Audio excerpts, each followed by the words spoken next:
Di ka naman nahirapan mag-book, sir. Segundo lang. Yan yung lamang na mga naka-auto accept na katulad ko, mga katropa. Feel ko was to, sir, no? Mismong sakayan sa may ano. Basta ano lang siya, malapit lang siya dito sa entrance ng Welcome to UP. Okay. Bago magano, anong tawag dito? Bago mag-Techno Hub. Yeah. Di ka naman nahirapan mag-book, sir.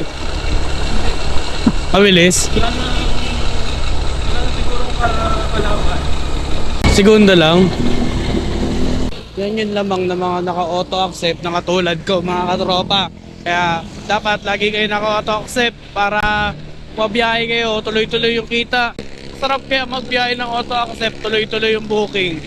Tulad niya, no? Padaling araw na katropa, pero tuloy-tuloy pa rin yung biyahe ko. Baka ako si Kuya Modelo, masipag ako at naka-auto accept.